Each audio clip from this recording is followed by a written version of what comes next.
rice coffee. Ito po ang content ng ating video ngayon. And mag-share po ako sa inyo ng mga technique sa paggawa ng rice coffee o tinutong na bigas. Sa paggawa po ng rice coffee ay the best po na gamitin nating kaldero ay yung non-stick at makapal. Para po kapag naluto na po yung tinutong na bigas ay hindi siya kumapit at madali nating malinis. At mas okay po nalutuin natin sa kalandi uling o kaya sa kahoy po, hindi siya masyadong nakakatakot. Kasi po kapag tutong na yung bigas ay mausok siya kaya medyo nakakatakot pong tingnan, pero mas the best po talaga nalutuin natin sa kalandi uling o kaya sa kahoy para po safe tayo. Kapag nalagay na po natin ang kaldero ay hintayin po natin siya na matuyo. And kapag tuyo na po siya, lalagyan po natin ng 4 na dakot ng bigas para sa 4 na litro ng tubig. Maramihan po ako gumawa ng tinutong na bigas o kaya rice coffee kasi po every after 2 days po ako gumagawa. Ihintayin lang po natin na matutong yung bigas. Huwag po nating tatakpan ang kaldero. Hayaan lang po natin na walang takip ang kaldero. Tapos hintayin lang po natin na matutong lahat ng bigas na ating linagay. Sa paggawa po pala ng homemade rice coffee ay kailangan lang po natin bigas at tubig.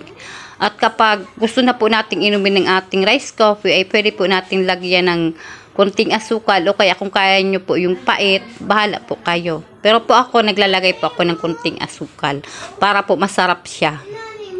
Medyo matagal po yung pagpapatutong ng bigas. Siguro mga more than 30 minutes po bago siya matutong lahat.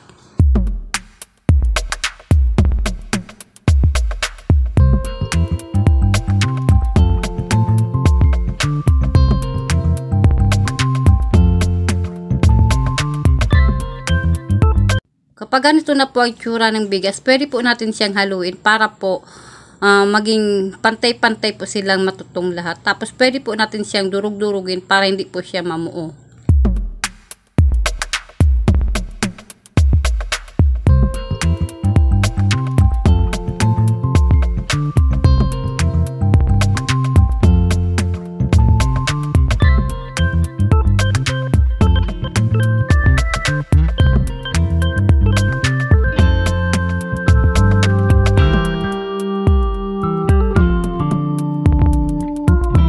Kapag pwede na po siyang lagyan ng tubig, lahat na po tutong, ay aalisin po natin siya sa apoy para po hindi lumubo yung ilalim ng kaldero.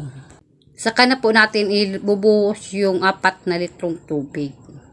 Dahil ang linagay natin ay nasa 4 na dakot na bigas, lalagyan po natin siya ng 4 na litrong tubig.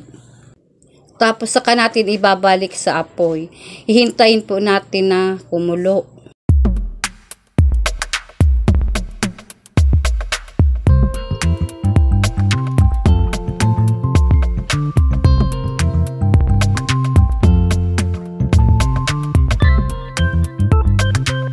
Habang pinapakulo natin ay kailangan nating takpan ang kaldero.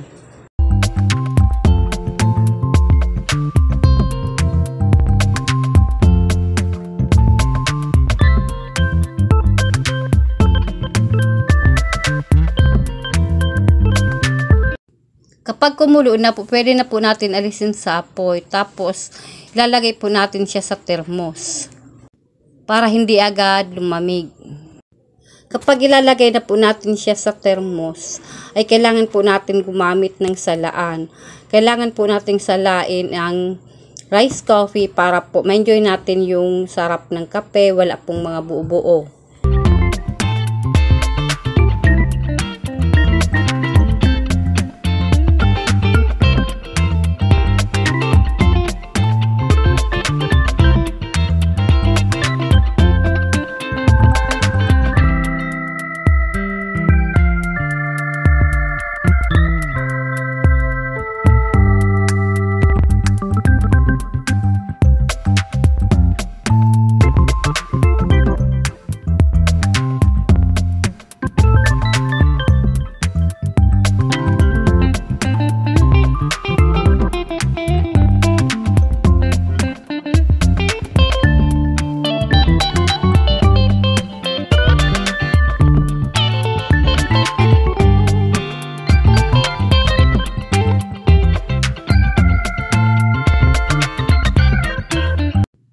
Tapos yung nasala na po natin ay tatapon na po natin. Wag na po natin ibabalik sa kaldero.